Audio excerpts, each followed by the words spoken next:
এই যে যাকাত, যাকাতে মাল বৃদ্ধি হয়, যখনই পানি এক জায়গায় জমে যায় তখনই সে পানিটা পচে যায়, গন্ধ ছোটে। আর ওই পানিটা যখনই লাইন করে ড্রেন করে পাসিং করে দেওয়া হয় তখন আবার নতুন পানি আসে। পুরাতন পানি ছেড়ে দিলে নতুন পানি আসে। আগের টাকা খরচ করলে পরে আবার টাকা আসে। টাকার কাজ হলো এটা, টাকার কাজ হলো দড়িয়ে বেরোনো। আর টাকা যত হাত বদল হয় তত টাকা বৃদ্ধি পায়। আর টাকা হাত বদল না হলে তখন সে টাকার বৃদ্ধি পায় না। ধনী লোকের হাতে টাকা গেলে টাকাটা আটক হয়ে যায়, ও টাকা খরচ হয় না। আর গরিবের হাতে টাকা গেলে টাকাটা তাড়াতাড়ি হাত বদল।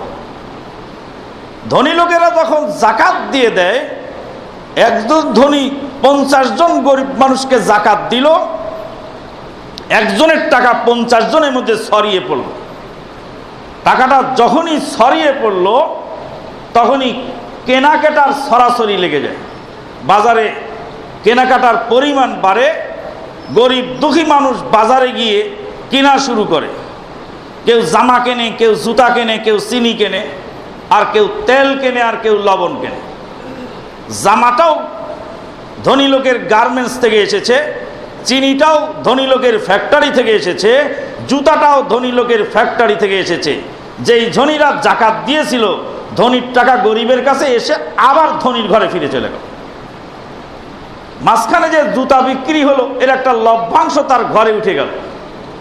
মার্কেট যখন সাফ হয়ে গেল, মার্কেটে যখন ক্রেতা বেড়ে গেল, মার্কেটের মাল যখন বিক্রি বেশি হয়ে গেল, মার্কেট যখন পরিষ্কার হয়ে গেল, তখন মার্কেটের চাহিদা বেড়ে গেল। আর মার্কেটের চাহিদা যখন বেড়ে যায় তখন মিল কারখানার প্রোডাকশন বেড়ে যায়, শ্রমিকের ওভার ডিউটি বাড়ে, আর মালিকের প্রফিট বেড়ে যায়। মদিনার একজন গার্মেন্টসের মালিক আমাকে বলেছিলেন, খালেদ উবায়দ আল জারবু তার নাম। খালেদ বলছিল, আমান, তোমার বাঙালিরা সারা রাত ধরে ফিল্ম দেখে আর সকালবেলা অসুস্থ হয়ে ডিউটিতে আসে না। ও ডিউটিতে না আসলে ওর 50 রিয়াল লস যায়। আর আমার যায় কতটা জানো? বলছে একটা পোশাক বানালে ও পায় 1 রিয়াল, আর আমি পাই 49 রিয়াল। একটা পোশাকে ওর মজুরি আসে 1 রিয়াল, আর আমার প্রফিট হয় 49 রিয়াল। আল্লাহ! তার মানে একজন শ্রমিক কমপক্ষে 50টা পোশাক বানায় ডেলি, তো ওর যায় 50 রিয়াল নষ্ট হয়। আর আমার 49কে 50 দিয়ে পূরণ করলে যা হয়, এইটা ক্ষতি হয়। কত বড় সর্বনাশ আমার! এবার তুমি বোঝো, ওরা রাত ভরে ফিল্ম দেখে, সকালে উঠে অসুস্থ হয়। ডাক্তার জাহাঙ্গীর সাহেব বলছিলেন যে সকালবেলা সব লোক লাইন ধরে। আমি বললাম যে আপনি একজন জালেম মানুষ, আপনি মানুষের উপর জুলুম করেন, দেশের মানুষের, আপনি বাংলাদেশি ডাক্তার, আর এই লেবারগুলো বাংলাদেশি লেবার, গরিব দুঃখী মানুষ, এরা আসছে কষ্ট করে, তো এদের অসুস্থতার ছুটি চাইলে মেডিকেল লিভ আপনি দেন না কেন? আপনি লিখে দিলি তো হয়, আপনি কি এত ক্ষতি হয় নাকি? বলছে, মাদানী সাহেব আপনি জানবেন না, আমি যদি ডেইলি যদি মেডিকেল লিভ দেওয়া শুরু করি, যে 3000 শ্রমিক আছে, 3000ই অসুস্থ।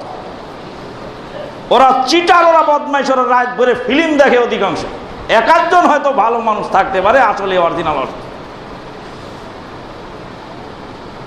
ওদের ঘোড়া যদি ঘাসের সাথে বন্ধুত্ব করে তো ঘোড়া খাবে কি? ঘোড়া ঘাসের সাথে বন্ধুত্ব করলে ঘোড়া খাবে কি? ঘোড়াকে দিয়েছে মাঠে ঘাস খেতে, ঘোড়া কয় এই ঘাসটার ফুলটা খুব সুন্দর, এটা খাওয়া যাবে না। এই ঘাসটার পাতাটা খুব সুন্দর, এটাকেও খাওয়া যাবে না। ঘোড়া যদি ঘাসের সাথে বন্ধুত্ব করে তো খাবে কি? আমি জাহাঙ্গীর ডাক্তার যদি শ্রমিকের সাথে বন্ধুত্ব করি তো আমার কোম্পানি চলবে কি করে? বন্ধুগণ, বলছিলাম মিল কারখানার প্রোডাকশন যখন বেড়ে যায় তখন শ্রমিকের ওভার ডিউটি বেড়ে যায়, শ্রমিকের বেতনটা চলে আসে।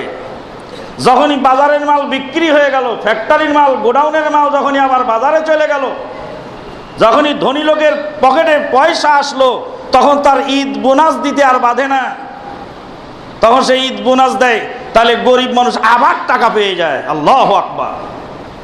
আল্লাহ রাব্বুল আলামিন বলছেন ইয়ামহাকুল্লাহুর রিবা ওয়া ইউরবিস সাদাকাত, সুদ ধ্বংস ডেকে আনে আর সাদাকা মানুষের বৃদ্ধি এবং সাদাকা মানুষের উন্নয়ন ঘটায়।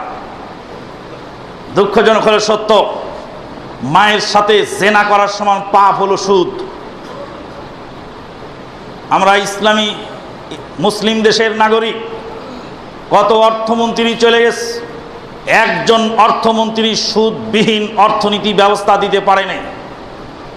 ইসলামী ব্যাংকগুলি গলদঘর্ম চেষ্টা চালাচ্ছে এ জাতিকে সুদ থেকে মুক্ত করার জন্য। তারই মধ্যে এক শ্রেণীর আলেম ওলামা আবার বলছে যে ওই ব্যাংকও যা এই ব্যাংকও তাই। একজন নর্দমার মধ্যে হাবুডুবু খাচ্ছে আর গোসল করতেছে, আর একজন নর্দমায় পড়ে আছে বাঁচার চেষ্টা করছে। দুইজন সমান নাকি? একজন সুদের আহ্বান জানাচ্ছে, সুদের ঘোষণা দিচ্ছে, আর একজন সুদ থেকে বাঁচার জন্য চেষ্টা করছে। দুইজন সমান হয় কি? অবশ্যই মন্দের ভালো। যারা এই সমস্ত ফতোয়া দেন তাদের কিন্তু অ্যাকাউন্ট কিন্তু ইসলামী ব্যাংকেই আছে।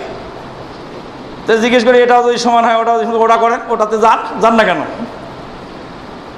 লিবিয়ার এক ছাত্র উসামা মোস্তফা তুরাইকি মদিনা ইউনিভার্সিটিতে পড়াশোনা করে, তো খুব তর্ক বাগিস কথা, মানে ওর মুখে কথা বলা যায় না, খুব যুক্তিতর্ক খুব কঠিন জানে। তো শিয়ারা মুসলিম না কাফের এই সাবজেক্টের উপর আলোচনা হচ্ছে। তো উসামা মুস্তাফা তুরাইকি, সে লিবিয়ার লোক, সে বলছে শিয়ারা অবশ্যই মুসলমান। আর আমার উস্তাদ ডক্টর মনসুর সেমারি উনি বলছেন না, শিয়ারা মুসলমান হতে পারে না, যারা নবীর স্ত্রী আয়েশা সিদ্দিকাকে লানত করে তারা মুসলিম হতে পারে না। তো এখন এক পর্যায়ে গিয়ে ঝগড়া হতে হতে তখন ডক্টর মনসুর সেমারি বলছেন, আল্লাহ তুমি এই উসামাকে শিয়াদের কাতারে হাসর করো। উসামা তুই আমিন বল। তো উসামা এখন আমিন বলে না, এত বড় মুসলমান শিয়ারা, তো শিয়াদের সাথে হাসর হতে আপত্তি কেন? ইদান আলান কাফারতা ইদান, এখন তুমিও শিয়াদেরকে কাফের মনে করো, কিন্তু আমার সাথে লাগাইছো তর্ক। সুবহানাল্লাহ, আল্লাহ। তো যাই হোক, আল্লাহ রাব্বুল আলামিন এই জাতিকে সুদমুক্ত হওয়ার তৌফিক